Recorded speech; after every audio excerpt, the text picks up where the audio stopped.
잠의 양이 줄어든다기보다는 대표적으로는 잠의 질이 떨어지세요.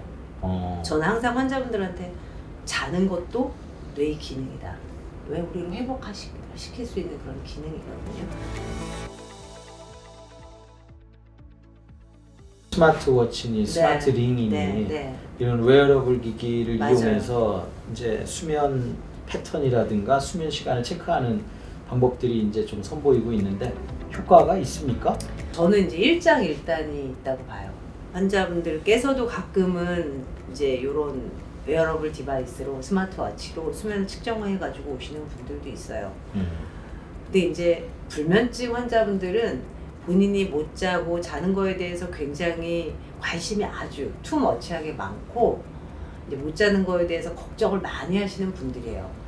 그런 분들은 저는 그냥 측정하시지 마시라고 말씀을 드리고요. 원래 수면의 시간에 가장 정확한 건 뇌파를 아까 전에 수면 다운 검사를 통해서 수면 시간을 측정을 해야 되는 거기 때문에 대개는 내가 실제로 자는 시간보다 조금 과대하게 측정하는 경향이 있거든요. 이런 스마트워치가. 왜냐하면 이 스마트워치는 뇌파가 아니라 우리의 움직임, 그 다음에 이제 심박동 이런 거를 기반해서 우리가 자고 깨는 것을 아마 측정해서 내놓는 거기 때문에 뇌파만큼 정확하진 않고 쉽게 설명드리면 가만히 있으면 잤다고 쳤을 가능성이 많기 때문에 실제로 내가 생각하는 수면 시간보다 조금 과대하게 측정하는 경향이 있다는 연구 보고들이 있거든요.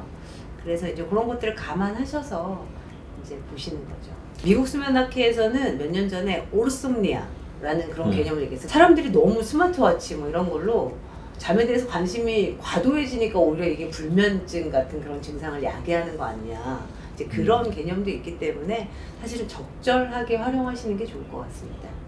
잠은 꼭 밤에 자야 합니까? 환경적으로 밝을 때 자면 이제 잠의 질이 떨어집니다. 불을 켜놓고 잔다든지 예를 들면 낮에 잘 수밖에 없는 뭐 직업을 가지시는 분들도 있거든요. 그런 분들이 이제 암막 커튼 같은 게 없이 해가 그대로 들어오는 채로 잔다든지 그러면 잠의 질이 떨어지거든요. 우리가 눈을 아무리 감고 있어도 빛이 사실은 눈으로 살짝 들어올 수밖에 없거든요. 그렇기 때문에 이제 이 빛이 이제 우리 뇌로 전달이 돼서 멜라토닌 이런 어떤 잘 때 나오는 호르몬의 어떤 리듬을 방해할 수 있기 때문에 수면의 질을 방해할 수 있어요. 그래서 가장 좋게는 이제 해가 뜨면 활동하시고 해가 지면 자고 거기에 맞춰서 우리는 살게끔 되어 있는 게 사람입니다. 나이가 들수록 이제 잠이 줄어든다 이렇게 우리가 흔히 표현하는데 그런 게 실제로 맞는 겁니까? 잠의 양이 줄어든다기보다는 대표적으로는 잠의 질이 떨어지세요. 저는 항상 환자분들한테 자는 것도 뇌의 기능이다. 왜 우리를 회복시킬 수 있는 그런 기능이거든요. 그래서 연세가 드시면서는 깊은 잠, 아까 서파수면이라고 말한 깊은 잠이 줄어들고 잠이 자꾸 이제 분절하, 자꾸 깨는 현상들이 나타나게 되기 때문에 잠의 질이 좀 떨어집니다. 그 다음에 말씀하신 것처럼 연세 드시면서 조금 아침 일찍 일어나게 되는 현상은 일주기 리듬이 이제 특히 22세 정도까지는 피크로 이제 올빼미가 되거든요. 이제 10대, 20대 이럴 때는 난 아무리 늦게 자고 늦게 일어나는 건 할 수 있어도 일찍 자고 일찍 일어나는 건 되게 못하겠어요. 그런 분들 많으신데 우리의 인간의 발달에서 이제 그런 젊은 분들은 사실은 늦게 자고 늦게 일어나는 그런 올빼미 같은 패턴을 가지게 되고요. 나이가 들면서 사실은 그런 사이클이 좀 당겨집니다. 일찍 자고 일찍 일어나는 패턴으로 다소 바뀌는 게 우리가 이제 인간의 주기에 맞춰서 그렇기 때문에 일주기의 리듬의 관점, 잠의 질의 관점에서 봐야 되는 것이 맞습니다. 사람에 따라서 이제 잠이 많고 적고 이제 그런 유형들이 좀 있긴 한데 특정한 이유가 좀 있을까요? 상당히 유전적으로 결정된다고 해요.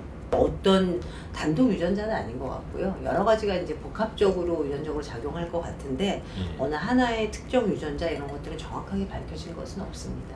그렇다면 이제 저녁형 인간인 경우에도 미라클 모닝 그런 게 가능합니까? 불가능하진 않겠지만은 쉽진 않고 쉽게 자꾸 저녁형이 되는 그런 경향이 있죠. 예를 들면은 뭐 휴일이 있다든지 뭐 이럴 때는 그러니까 소위 말해 마음대로 내가 스케줄을 가질 수 있을 때는 늦게 자고 늦게 일어나는 패턴을 취하시거든요. 건강에는 그 아침형 인간이나 저녁형 인간이 네. 어떤 영향이 좀 뭐 다른 게 좀 있습니까? 아주 극단적인 경우는 사실은 조금 이제 문제가 있을 수 있고, 특히 이제 저녁형 같은 경우는 어떤 패턴이 있냐면, 저녁형 분들이 수면 장애가 많으세요. 왜냐하면 이분들은 우리 사회가 어떻게 보면 아침에 출근하고 저녁에 퇴근하는 그게 루틴인 사회이지 않습니까?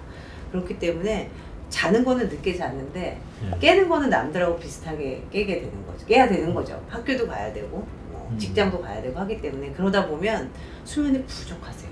뒷잠을 계속 잘라먹는 거죠. 그러다가 주말에 확 몰아주무세요. 또 리듬이 망가져요.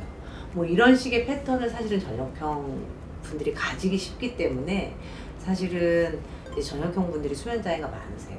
또 연세가 드시면서 이 저녁형 분들이 남들하고 비슷한 시간에 주무시고 싶어 하세요. 아직 때가 아닌데 내 일주기 리듬의 그런 생체 시계는 아직 각성의 신호가 꺼져야지 잠을 드는데, 각성의 신호가 덜 꺼졌는데 일찌감치 자꾸 잠자리로 잠을 청하시다 보면 이제 만성화된 불면증에 놓이시는 경우도 있고요.